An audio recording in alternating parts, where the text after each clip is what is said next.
नमस्कार दोस्तों, मैं कृष्ण गार्डनिंग केयर चैनल में आपका स्वागत करता हूं। नर्सरी शॉप्स पर हमें कई प्रकार की खाद मिल जाती हैं जो बहुत महंगी होती हैं।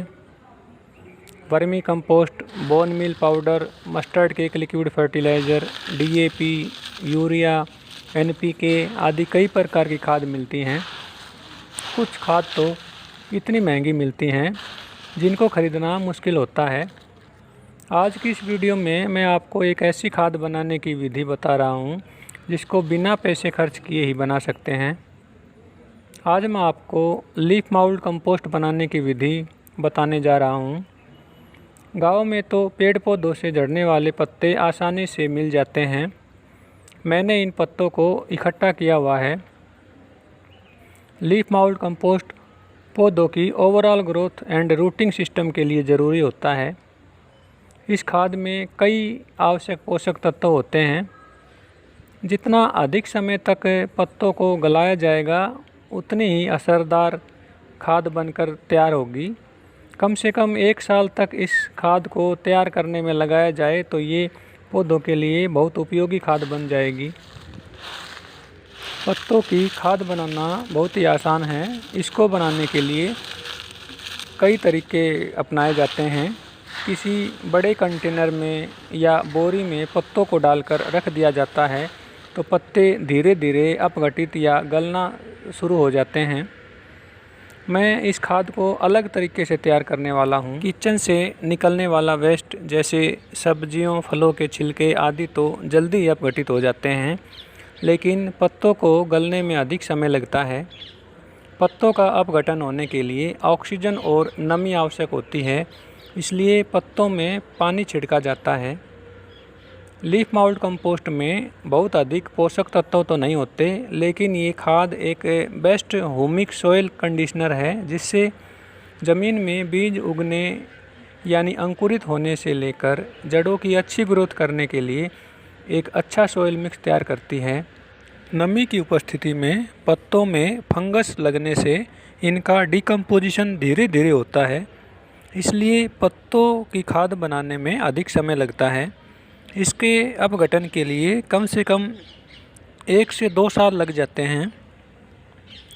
मैं जो मेथड यूज़ कर रहा हूँ इसमें 5 से 6 महीने में ही ये पत्तियाँ खाद बनकर तैयार हो जाएंगी। मैं इस खाद को तैयार करने के लिए एक अलग तरीका अपनाने वाला हूँ। मैंने पत्तों को अपघटित करने के लिए ज़मीन में एक गड्ढा बना रखा है जो कम से कम 2 फीट गहरा है। मैं इन सभी पत्तों को इस गड्ढे में डालने वाला हूँ। सभी पत्तों को इस गड्ढे में डालने के बाद इनमें पानी छिड़केंगे जिससे इन पत्तों में नमी बनी रहेगी।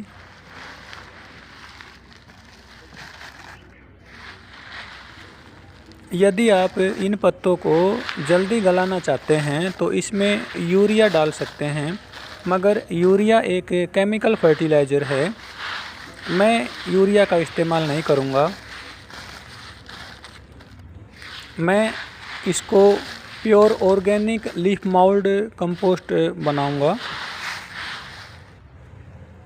इन पत्तों में फंगस लगाने के लिए आप छाछ छिड़क सकते हैं। इस प्रकार ये सारे पत्ते अपघटित होते रहेंगे और धीरे धीरे करके ये खाद बन जाएगी। जितना अधिक टाइम तक इसको गड्ढे में रखेंगे उतनी ही अच्छी खाद बनकर तैयार होगी, इसलिए जल्दी ना करें। इसको कम से कम 6 महीने बाद ही निकालना है। महीने में 2-3 बार इनमें पानी छिड़कते रहें। पानी छिड़कने से ये जल्दी गलेंगे।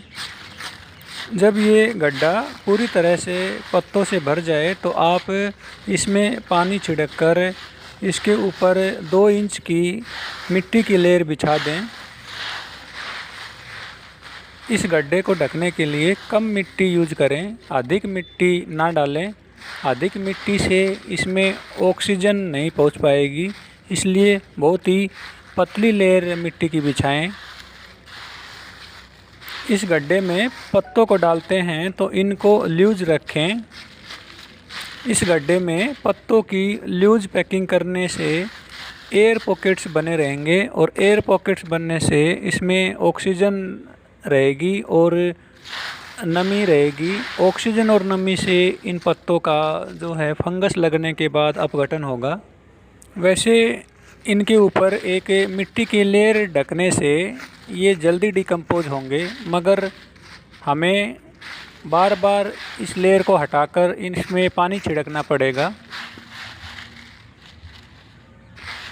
यदि मिट्टी से इसको नहीं ढकते हो तो आप किसी और ढक्कन का इस्तेमाल कर सकते हैं। गड्ढे में सभी पत्तों को डालने के बाद इसमें पानी छिड़क दें। एक बार इन सभी पत्तों को गीला कर दें। यदि किसी बोरी या कंटेनर में आप इन पत्तों को डालकर रखते तो इनका अपघटन होने में ज़्यादा टाइम लगता। ज़मीन में गड्ढा खोदकर इनको दबाने से इन पत्तों का अपघटन जल्दी हो जाता है। अच्छी प्रकार से पानी छिड़कने के बाद मैं इनको मिट्टी से ढक दूंगा। मिट्टी से ढकने से इनका अपघटन जल्दी होगा, मगर हमें बार बार इनको चेक करते रहना है। मिट्टी को हटाकर फिर इसमें पानी छिड़कना है। आप भी इस प्रकार अपने घर पर पत्तों की खाद बनाएं। आशा करता हूँ कि आपको ये वीडियो अच्छी लगी होगी। वीडियो अच्छी लगे तो प्लीज़ लाइक कीजिए, शेयर कीजिए और मेरे चैनल को सब्सक्राइब कीजिए और बेल आइकन ज़रूर दबा लें, ताकि आगे आने वाली मेरी सभी नई वीडियोज़ का नोटिफिकेशन आपको समय से मिलता रहे। वीडियो को लास्ट तक देखने के लिए आपका बहुत बहुत धन्यवाद। Thank you.